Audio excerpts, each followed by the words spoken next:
Hello, everyone. Welcome to my YouTube channel. I'll tell you what, something about this latest General Hospital spoiler has been bothering me ever since I watched it. The more I think about Sonny's situation, the more I believe we've all been looking in the wrong direction.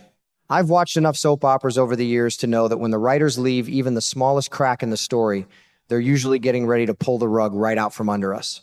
And honestly, I think that's exactly what's happening here. For the longest time, Sonny has been convinced that Ross Cullum was the man behind every attack that turned his world upside down. He believed Cullum ordered the gasoline bombing that left Michael with terrible burns and even arranged the attempt on Sonny's life in Los Angeles.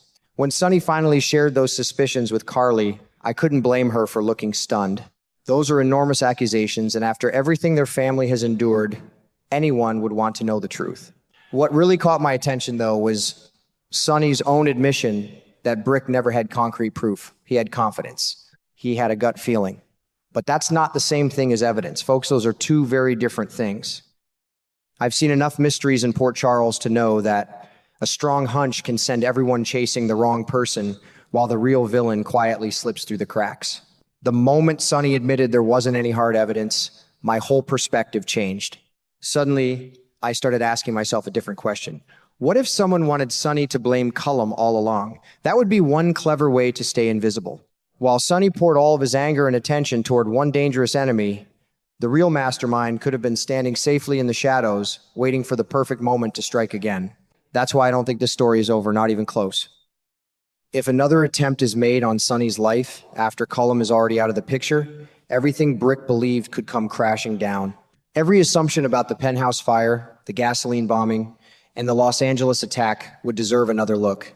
Good Lord, that would completely change the direction of this storyline. The more I sit with it, the more I feel this isn't really a story about proving Cullum was guilty. It feels like a story that's slowly exposing just how badly Sonny, and maybe all of us watching, have been misled. And if that's where the writers are heading, I have to admit I'm excited, because General Hospital has always been at its best when the biggest surprise isn't who pulled the trigger, but who managed to convince everyone else they already knew the answer. The more I turn this story over in my head, the more convinced I become that Brick's work is far from over. If there's one thing I've learned after watching General Hospital for so many years, it's that Brick doesn't like unanswered questions.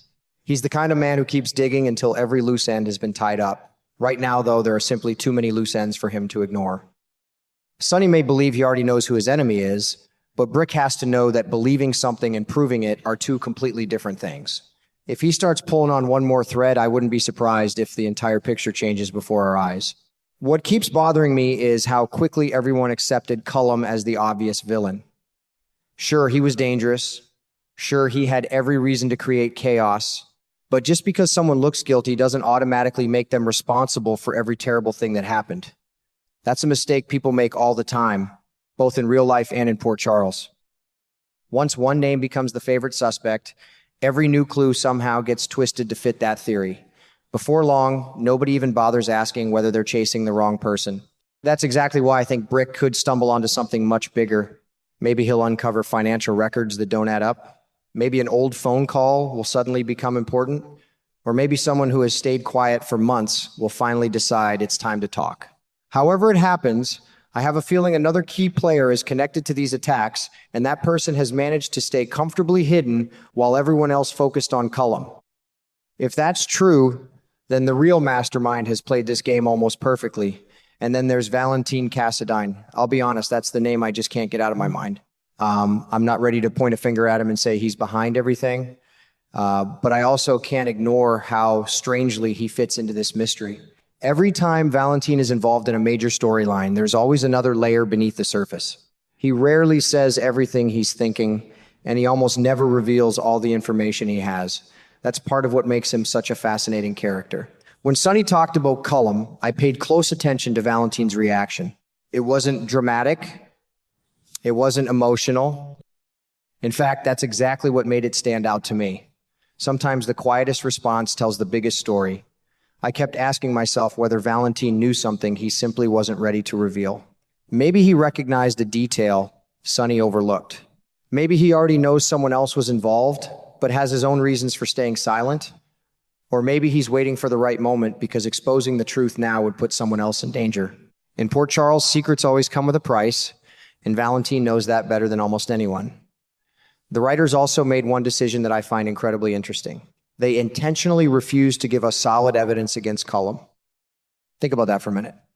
They easily could have written a scene where Brick uncovered surveillance footage, intercepted communications, or undeniable proof connecting Cullum to every attack. That would have ended the debate immediately. Instead, they had Sonny admit that Brick's case was built mostly on instinct and suspicion. To me, that's no accident. Writers don't usually leave a gap like that unless they plan to use it later. That's why I believe we're watching the foundation being laid for a much bigger twist. Right now, everyone inside the story thinks they understand what happened, but I have a feeling the audience is being quietly prepared for the moment when everything gets turned upside down. Those are my favorite moments in General Hospital. Just when I think I know where the story's going, one unexpected revelation suddenly forces me to question every assumption I made over the previous weeks. I also can't shake the feeling that a brand new villain may be waiting in the wings.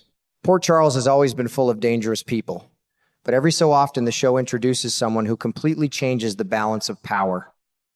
Imagine finding out that while Sonny was busy fighting Cullum, another enemy had been watching from the shadows, patiently manipulating every move. That would explain why certain pieces of this puzzle have never quite fit together. It would also make the gasoline bombing and the Los Angeles assassination attempt feel even more terrifying because they would be part of a much larger plan instead of isolated attacks. And let's not forget what this means for Sonny himself. I don't think he's out of danger, not even close. In fact, I think he's standing in one of the most vulnerable positions we've seen in a long time. If he truly believes the threat disappeared with Cullum, he could easily lower his guard at the exact moment the real enemy decides to strike.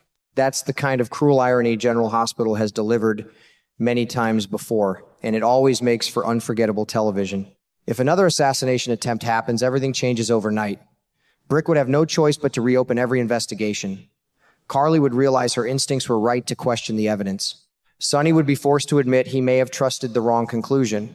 And every conversation about Cullum would suddenly take on a completely different meaning. Instead of asking whether Cullum was guilty, everyone would start asking who benefited from making Sonny believe he was. For me, that's what makes this storyline so exciting. It isn't just about solving a mystery anymore. It's about discovering whether the characters have been manipulated from the very beginning. Those are the stories that stay with me long after the episode ends, because they reward viewers who pay attention to the smallest details. At the end of the day, I don't believe we've reached the final chapter of this mystery. Far from it. I think the biggest revelations are still ahead, and I wouldn't be surprised if the writers are carefully setting the stage for one of the most shocking villain reveals we've seen in quite some time. Until the truth finally comes out, I'll keep watching every clue, every suspicious glance, and every unexpected conversation, because if General Hospital has taught me anything over the years, it's that the real danger is almost never the one standing right in front of you.